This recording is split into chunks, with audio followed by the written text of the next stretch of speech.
Hi guys! Tonight we're going to be reading Chapter 7 of Midnight Gang and we're going to be seeing what happens next. Chapter 7 The Midnight Hour. The glow from the clock face of Big Ben shone through the tall window behind Tom's bed. Suddenly Tom could see shadows flashing through the children's ward. Figures were moving in the darkness. Tom was frightened and couldn't help but gasp, "Ah!" Just then he felt a hand on his mouth, silencing him. This made Tom even more frightened. "Shh!" hissed someone. "Don't make a sound. We don't want anyone waking up Matron." The hand was soft and fleshy and smelled of chocolate. And as Tom's eyes adjusted to the dark, he realized it was indeed George's. Tom's eyes darted over to the matron's office. The lady was still fast asleep in her chair. Her head was resting on a desk and snoring away. "Not one sound," repeated George. Tom nodded his agreement to the boy, who slowly removed his hand. Then Tom looked behind and towards the giant clock. He could see across the rooftops of London it was approaching midnight. Soon it was clear that it wasn't just George who was out of bed. Robin was also there, pushing Amber along in a wheelchair. The wheelchair had bandages over his eyes. He couldn't see a thing. Amber's bandaged legs and bandaged straight into the wall. "Ow!" she cried. "Shh!" said Robin and George. Tom found himself joining in too. "Shh!" "Let me," said George. He guided Robin to one side, then took over the pushing of Amber. Robin put his hand on George's shoulder, and like a rather pitiful conga, the trio shuffled out of the ward. "Where are you going?" asked Tom. "Shh!" the three children replied. "Can you please stop telling me to shush all the time?" protested Tom. "Just go to sleep, new boy," hissed Amber. "But," Tom protested. "You are not in our gang," added George. "But I really want to be in your gang," pleaded Tom. "Well, you can't be, mate," replied George. "But it's not fair," moaned Tom. "Please can you turn the volume down, dear?" snapped Robin. "Yes, be quiet," said Amber. "I am being quiet," said Tom. "You are not being quiet. You are talking and that's not being quiet. We all have to be quiet," said Amber. "Then you be quiet," said Tom. "Oh, for goodness sake, will you all please be quiet," said Robin, a little too loudly. All the children's heads turned towards the matron's office at the end of the ward. Matron stirred a little at the noise, but didn't wake up. There was a collective sigh of relief. "The old moo should wake up for a couple of hours at least," said George. "There was one of my special snoozy pellets that Dr. Luppers gave me and pushed inside each of those chocolates." "Well done for remembering she liked purple ones the best," said Amber. "No point ruining. A whole tin of chocolates was there," replied George with a smirk. "You crafty devils," said Tom. "Why, thank you," replied Robin, bowing his head as if for applause. "Now, new boy," said Amber, "go back to bed right now. And remember, you did not see a thing. Let's go." With that, the three friends trundled out of the double doors, and that moment the chimes of Big Ben started. Bong, bong, bong, bong. Tom listened and counted 12 bongs. It was midnight. The boy was sitting up in his bed, and now it was just him and Sally left in his children's ward. He looked over her bed. She was asleep. Has she been since Tom arrived in the ward a few hours ago? Despite his swollen head, Tom felt restless, and there was no way he wanted to miss out on all the fun. So he took a giant leap into the unknown and decided to follow them. Tom felt like a super spy, but the feeling didn't last as the boy eased himself out of bed. His left foot went straight into the bedpan floor. Clank, clank. Chapter 8 A Promise. Clank, clank, clank. Tom couldn't rise his foot out of the bedpan, and the boy wanted to shout out in frustration, but knew this would only make matters worse. The last thing he wanted to do was wake up Matron, who was still snoring away in her office. The boy looked over Sally's bed in the far corner of the ward. She was lying in bed, a glint of light from Big Ben just catching the top of her bald head. Tom didn't want to wake her up either. At least the bedpan wasn't full, he thought. As quickly and quietly as he could, Tom reached down and prized his foot from the bedpan. Then he tiptoed out of the children's ward. To his annoyance, his bare feet made the squelching noise on the shiny floor. Squelch, squelch, squelch, squelch. As his fingers touched the heavy swing doors at the entrance to the ward, he was seconds from freedom. Just then a voice made Tom jump out of his skin. "So, new boy, where are you going?" The boy turned around. It was Sally. "Nowhere," he lied. "You can't be going nowhere. You must be going somewhere. Please, just go back to sleep," pleaded Tom. "You will wake up Matron." "Oh no, they do this every night. That nasty woman won't wake up for hours. I really think you should get some rest." "Boring." "It's not boring," said Tom. "Now, come on, go back to sleep." "No." "What do you mean, no?" "I mean no. Come on, Tom, take me with you," said Sally. "No." "What do you mean, no?" "I mean no." "Why?" protested the girl. The reason Tom didn't think Sally should come was that she looked weak, and he was worried that she would slow him down. But he didn't want to say that. That would hurt her feelings, so he said something else instead. "Look, Sally, I am just going to catch up with the others and then tell them they need to come straight back to bed." "Liar." "No, I'm not," he said with a little too much gusto, which made him seem like he was lying. "You are lying. Liar, liar, pants on fire." Tom shook his head a little too vigorously.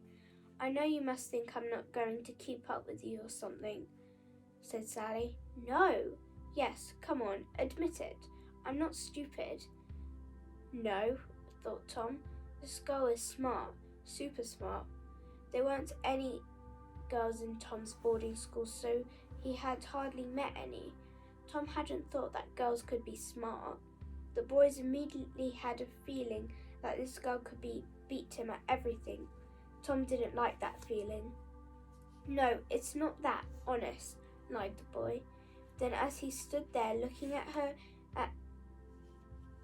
his curiosity got better of him. "Sally and I can ask you something." "You can ask. Why have you got no hair?" "I decided to shave it all off so I could look exactly like a boiled egg," replied Sally. As quick as a flash, Tom chuckled. Whatever the girl might have lost, it wasn't her sense of humour. "Is it because of your illness?" "Yes and no." "I don't understand. It's actually the treatment that did this." "The treatment?" Tom couldn't believe it. If the treatment did this, then what did the illness do? "But are you going to get better though?" The girl shrugged. "I don't know." Then she quickly changed the subject. "Do you think you'll recover from a cricket ball hitting you on the head?" Tom chuckled. "I hope not. If I do, then I have to go back to school." "I wish I could go back to school." "What?" The boy had never heard another child say such a thing. "I have been in this place for months now. I miss my school, even the horrible teachers." Even though Tom had only just met Sally, it was as if he was talking to an old friend. Then the boy realized he had to leave right now if he had a chance catching up with the others. "I have to go, and you definitely aren't going to take me." Tom looked at Sally. She looked too unwell to get out of bed, let alone go on some crazy adventure. Tom felt guilty about leaving her behind, but he felt he had no choice. "Maybe next time," lied the boy. Sally smiled. "Look, Tom, I understand. The others have never The others have never invited me. You go. I want you to promise me something. What? He asked. I want you to tell me about the night's adventure when you get back. I will, he said. Promise? Promise. He looked at Sally right in the eyes as he said it. He really didn't want to let his new friend down. Then the boy pushed open the heavy swing doors. Light spilled in from the corridor. Just before he disappeared from sight, Sally said, I hope it's an awfully big adventure. He smiled at the girl before he pushed the doors open and swallowed up by the light. Chapter 9. B for Basement. Pacing down the brightly lit corridor outside the children's ward, it suddenly occurred to Tom that he had absolutely no idea where he was going. His new friend Sally had delayed him somewhat, and now the other 3 children were long gone. What's more, Lord-Front Hospital was a spooky place after dark. Distant sounds echoed down the long corridor. The building was tall and wide. There were 44 floors of the ward's operating rooms. There was everything from rooms for delivering babies to mortuary where people were taken after they died. The hospital was home to hundreds of patients and nearly as many staff. At midnight, all patients should be fast asleep, but there would still be night staff, including cleaners and security guards, roaming the corridors. If Tom was discovered out of his bed, he would be in big trouble. What's more, he was wearing a pink frilly nightdress. If anyone was to see him, he would have some serious explaining to do. Tom looked to the different direction signs on the wall, which weren't much help as letters had fallen off. Entrance and exit had become N and I and T. Accident and emergency was now cider. Reception read simply Po. Surgery now read Sir. Radiology had become Radiolog, whatever that was. Administration was now Mint. Theatre was now Heat. And children's ward was simply War, which might not be such a bad description of what it was like in there. Rehabilitation had changed to have it on. Physiotherapy had become Hot Heap. X-ray had become Ray. So if you were looking for a man called Ray, all you had to do was follow the arrow. There was a sign, and if it read ifs, which Tom guessed must be lifts. At some distance at the point in the hospitals, he followed the arrow. Then he reached the lifts. Tom noticed the arrow above the large metal shiny doors that descended rapidly. He guessed it might be the 3 children travelling down. The boy watched as the arrow swung all the way down to B for basement. Tom gulped. It was bound to be dark in the basement, and Tom hated the dark. What's more, in the thought of bumping into the porter flashed through his mind. What if Tom felt a hand on his shoulder to stop him, and when he looked round, it was a terrifying-looking man staring back at him.